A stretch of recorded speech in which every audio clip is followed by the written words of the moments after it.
Something big is happening in the world of trade, and it's not looking pretty. Think of it like a snowball fight between two powerful players, Canada and China. Except instead of snowballs, they're throwing taxes at each other. And these taxes are more like giant walls that make it harder for each side to sell things to the other. So, what started it? Canada recently said, hey, we're not okay with the way Chinese electric cars are showing up and taking over our market. So they slapped a 100% tax, called a tariff, on electric vehicles from China.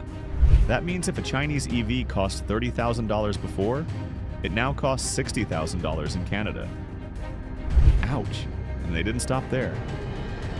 Canada also added big tariffs on Chinese steel and aluminum, two materials used in everything from buildings to soda cans. Now, if you think China just sat back and took it, nope. They fired back. And this time, they targeted something totally different. Canadian food. That's right. China added extra taxes to food and farm products coming from Canada, making it harder for Canadian farmers to sell things like wheat, canola, and pork to their once huge customer. So why is all this happening? Well, both countries are trying to protect their own stuff. Canada says China is selling things too cheaply, cheaper than it costs to make them, just to take over the market. That's called dumping, and it's a big no-no in fair trade. Canada wants to give its own electric car makers a fighting chance. New factories are popping up, especially in Ontario, and the government is pumping money into batteries and clean energy. They're saying, let's build our own green future instead of relying on China. On the flip side, China says, hold on, you can't just block our products like that. That's unfair. And now they're making things harder for Canadian farmers to sell in China. So, what does this all mean? Well, this isn't just a small scuffle. This could shake up global trade in a big way. Electric vehicles are booming all around the world as countries try to ditch gas cars and fight climate change. And China's been leading the pack, building EVs faster and cheaper than anyone else. But now, Canada is drawing a line. And that might encourage other countries, especially the US, to do the same. Could this get even bigger? Probably. Could it hurt both economies? Almost definitely. But one thing is clear. The game is changing. And as countries try to build more things at home and rely less on global giants, we might be looking at a whole new era of trade. For a long time, China was one of the biggest customers for Canadian farmers. They bought huge amounts of canola, grains, meat, and seafood. But now, things are starting to change. And not in a good way. It all began when Canada decided to raise tariffs, or extra taxes, on some major Chinese imports. Not just on electric vehicles, but also on steel and aluminum. These taxes make it much harder for Chinese companies to sell those goods in Canada. Some say China makes too much steel and floods the global market with it, which pushes prices down everywhere. Canada clearly wasn't okay with that, so they hit back with a 25% tariff. That's a big jump. What's interesting is that Canada used to criticize the United States for doing something similar under Donald Trump. Back then, the US added big tariffs on foreign steel and aluminum, saying it was a matter of national security. At the time, Canada wasn't a fan of those tactics, but now, Canada seems to be using the same playbook. Even more surprising is that Canada, usually known for its calm and cooperative approach to global trade, is now taking a tougher stance. This marks a big shift in how they deal with international competition. At the same time, though, Canada introduced something called a customs exemption process. This lets certain businesses apply for special permission to keep importing Chinese goods, if they really need them. It's like saying, we're being strict, but we're also being flexible. According to the government, they're not trying to shut the door completely. They just want to stop unfair trade practices like dumping. However, China didn't take this lightly. Officials there criticized the move, calling it unfair. They pointed out that while Canada is raising tariffs, they're also asking for exceptions when it suits them. That, they say, isn't exactly playing fair. In response, China announced new tariffs of 15% to 20% on Canadian agricultural goods. On top of that, they may start doing tougher food safety checks on products from Canada. This could slow down exports or block them altogether, which would be a big hit for Canadian farmers. Data from 2024 shows that Canada sold around $7 billion worth of food and farm products to China. A lot of those items don't have many other buyers in markets like the US or Europe.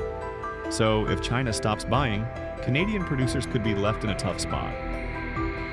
Beyond the back and forth of tariffs, there's something deeper going on here. This isn't just about cars and crops. It's about who controls the future of technology. Electric vehicles, batteries, and green energy are where the world is heading. And right now, China is ahead. They have the know-how, the factories, and the low prices. Western countries, including Canada, are starting to worry about depending too much on China for these things. So Canada is investing in its own green industry. They're building battery plants in Ontario and Quebec, signing deals with major car companies, and pointing to their own supply of lithium to say, we can do this ourselves. China, on the other hand, argues that their products are competitive because they're efficient, not unfair. They believe they've earned their spot at the top of the EV game, and they won't step aside quietly. If other countries block their goods, they've made it clear they'll push back in other areas like agriculture. So now, both sides are standing firm. Canada wants to grow its industries and stop depending on outside suppliers. China wants to protect its position as a global leader in green tech. The tension is building, and it's starting to feel a lot like the US. China trade standoff a few years ago. What happens next will depend on whether either side decides to ease up or double down. But one thing's certain, this isn't just a short-term fight. It's part of a much bigger shift in how countries trade, compete, and plan for the future. Lately, Canada has started acting a little differently when it comes to trade. For years, the country played it safe, keeping things friendly and fair. But now, it's like Canada has rolled up its sleeves and stepped into the ring. The big shift started with a bold decision: heavy taxes, called tariffs, on steel and aluminum coming in from China. We're talking about a 25% increase. That's not small change. These two materials are super important in making all kinds of things: cars, planes, buildings, you name it.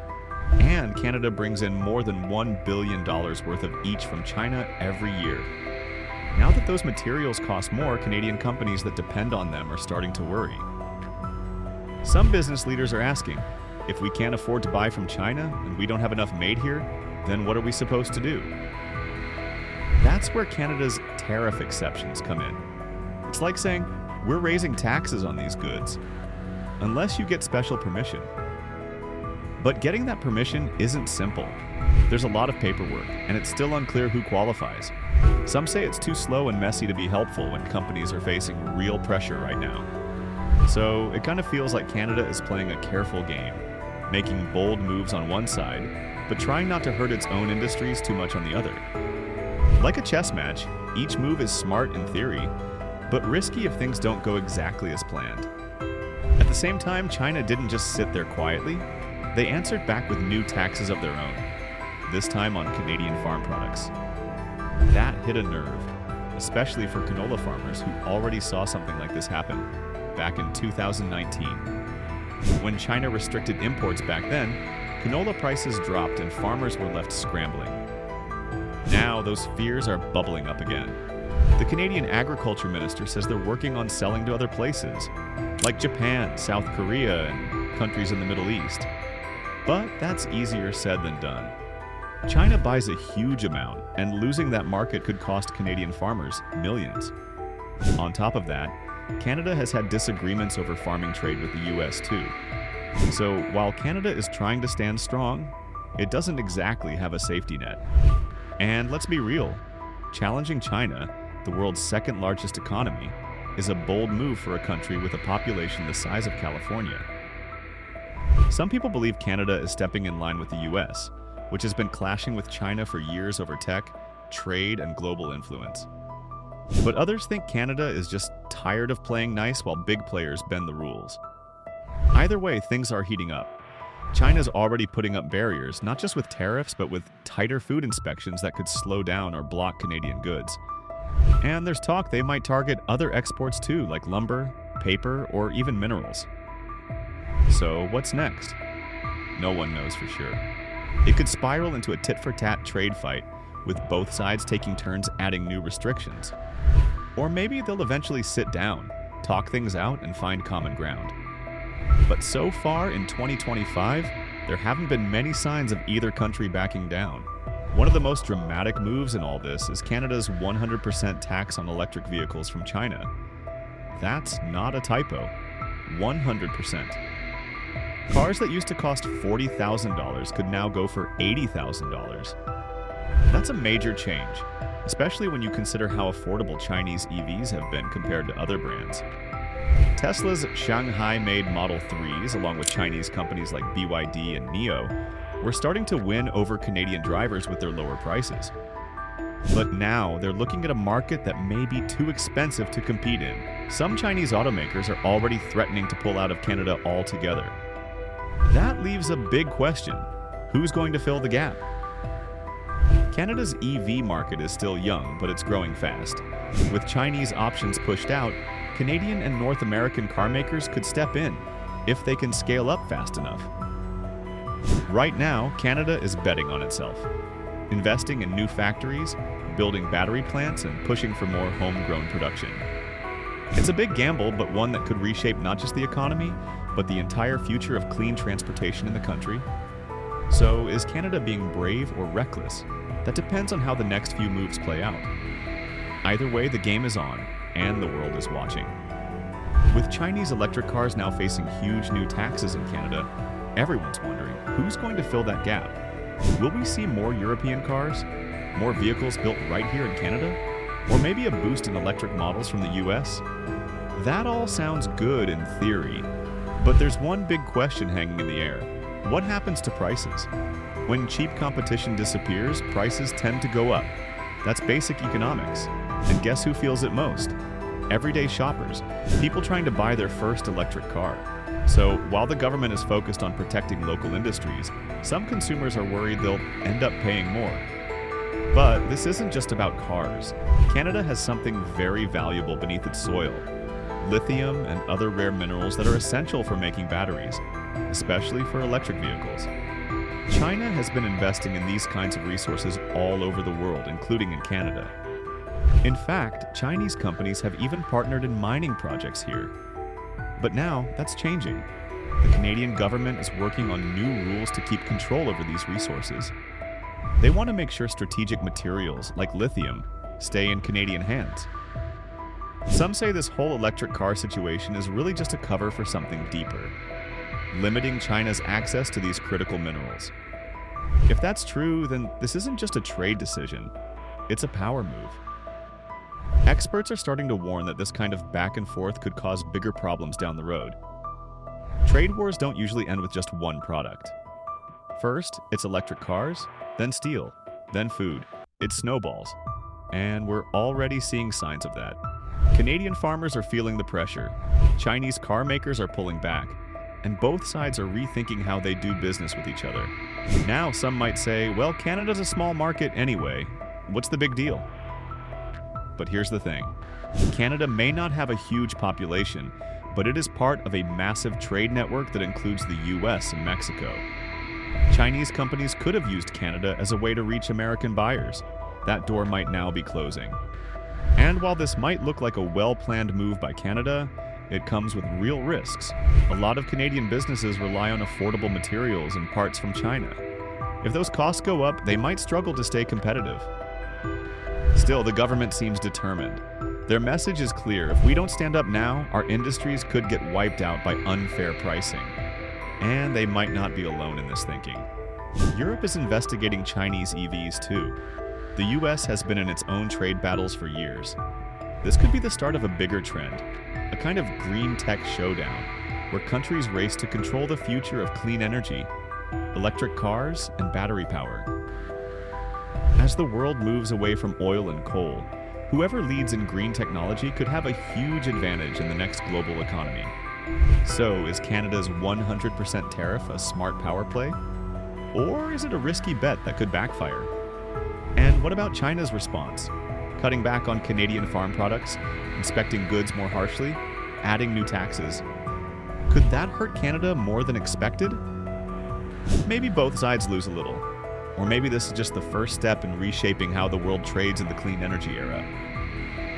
One thing's for sure, these decisions aren't just about factories and farms. They're shaping what tomorrow's economy will look like.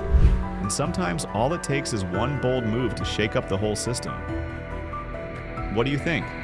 Is Canada leading the charge or picking a fight too big to win?